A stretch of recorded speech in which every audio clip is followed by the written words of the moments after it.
താങ്കളുടെ കാര്യത്തിൽ താങ്കൾ BBA MBA എന്നീ വേണ്ട സകല കോഴ്സുകളും കോഴ്സുകൾ ചെയ്തിട്ട് ഇങ്ങനെ മിടുക്കനായിട്ട് ഇരിക്കുകയാണ്. അപ്പൊ വേറെ ജോലികൾ, അച്ഛനാണെങ്കിൽ ഗൾഫിലാണല്ലേ, ഒരുപാട് കമ്പനീസ് ഒക്കെ ഉള്ള അദ്ദേഹമാണ്. അപ്പൊ അങ്ങോട്ടേക്ക് അച്ഛൻ വിളിക്കുകയാണ്, മോനെ വാ, കേറി വാ മക്കളെ എന്ന് പറഞ്ഞു കഴിഞ്ഞാൽ. അല്ല, അങ്ങനെ എന്താ പറയാ, ഞാൻ ഈ ഫീൽഡിൽ സ്ട്രഗിളിംഗ് എന്ന് പറയാൻ പറ്റില്ല. നമുക്കൊരു ആഗ്രഹം ഉണ്ടായിരിക്കുമല്ലോ ശരിക്കും. ഇപ്പോൾ പ്രൊഫഷൻ, നമ്മളിപ്പോൾ ഒരു ആക്ടിങ് ഒരു പ്രൊഫഷനായി എടുക്കുമ്പോൾ നമുക്ക് ഇങ്ങനെ വരണം, അതിലേക്ക് വരണം എന്നുള്ളൊരു ആഗ്രഹം ഉണ്ടാവും. നമ്മൾ MBA കഴിഞ്ഞ ടൈമിൽ സർട്ടിഫിക്കറ്റ് മൈറ്റ്സ് ഇങ്ങനെ മറ്റേ കോളേജിൽ പോകണമെങ്കിൽ ഇതിങ്ങനെ പിടിച്ച് കമ്പനിയിലേക്ക് പോകുന്ന ഒരു ടൈം ഉണ്ടല്ലോ. അപ്പോൾ നമുക്ക് ഭയങ്കര ഫീൽ ആയിരിക്കും, എനിക്ക് ആക്ടിങ് മതി എന്നുള്ളൊരു സംഭവം ഉണ്ടല്ലോ.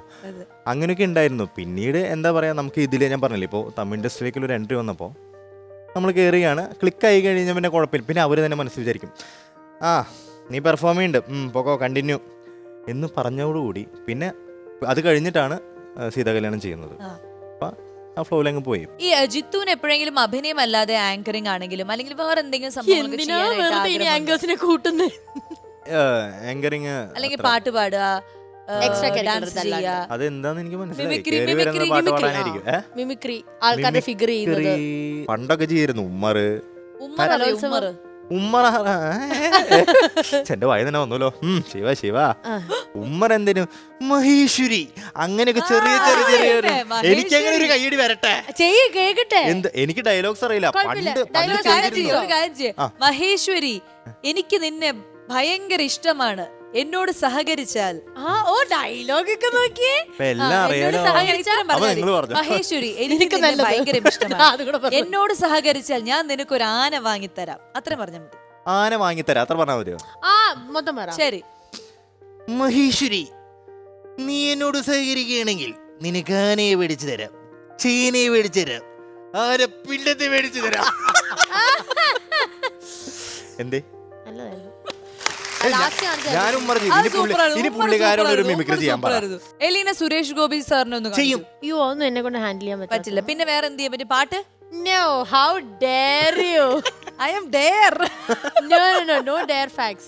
ഇപ്പൊ എങ്ങനെയൊക്കെ നല്ല രീതിയിൽ ആൾക്കാരുടെ ഉള്ളിൽ ഞാനൊരു നല്ല കുട്ടിയായിട്ടിരിക്കും. രോഹിത് എന്തൊക്കെയാണ്? അല്ല, രോഹിത് എന്തൊക്കെ കാര്യങ്ങൾ കലാപരമായിട്ട് എന്തെങ്കിലും ഉണ്ടോ? അതായത് വരയ്ക്കുക ചെറുതായിട്ട് അങ്ങനെ വലിയ ഗായകനൊന്നുമല്ല. പാട്ട് പാടും. ഇത് പാട്ട് അങ്ങനെയല്ല, അച്ഛനും അമ്മ അത്ഭുതപ്പെടും. പാട്ടോ അവൻ ആക്ച്വലി എനിക്ക് പാടി തരാറുണ്ട്. നിങ്ങൾ തമ്മിൽ പ്രണയിച്ച് കുറെ നാള് പ്രണയിച്ചു കഴിഞ്ഞിട്ടാണ് കല്യാണമൊക്കെ നടന്നത്. സോ ഇപ്പൊ എങ്ങനെയാണ്? നിങ്ങൾക്ക് ഇപ്പോഴും ആ പ്രണയിക്കുന്ന പോലത്തെ തന്നെയാണോ നിങ്ങളുടെ ഫീല്? ഭാര്യ ഭർത്താവായത് നിങ്ങൾക്ക് ഓർമ്മയില്ല?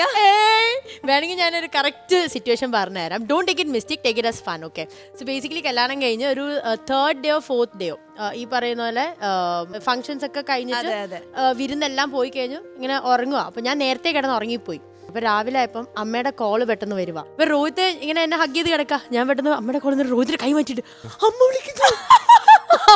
രോഹിത്തിനോട് ശരിയാണല്ലോ, കല്യാണം കഴിഞ്ഞല്ലോ. അല്ല, ഇത് എന്നെ കഷ്ടമാന്നേ. അപ്പൊ നിങ്ങളെ പിന്നെ പേടിച്ചത് ഒരു അയ്യോ അമ്മ, ഞാൻ വീട്ടില് അന്ന് ഇന്ന് എപ്പോഴും പറഞ്ഞിട്ടുണ്ടായിരുന്നു, നിങ്ങൾ ഓക്കെ പറയാണ്ട് ഞങ്ങൾ കല്യാണം കഴിക്കില്ല, സോ ഡോണ്ട് വറി, ഞങ്ങൾ ഇങ്ങനെ തന്നെ സിംഗിൾ ആയിട്ട് നിന്നോളാം, പ്രശ്നമൊന്നുമില്ല എന്ന് പറഞ്ഞു. അത് പറഞ്ഞപ്പോഴത്തേക്കും പെട്ടെന്ന് അവർ ഓക്കെ പറയുകയും ചെയ്തു.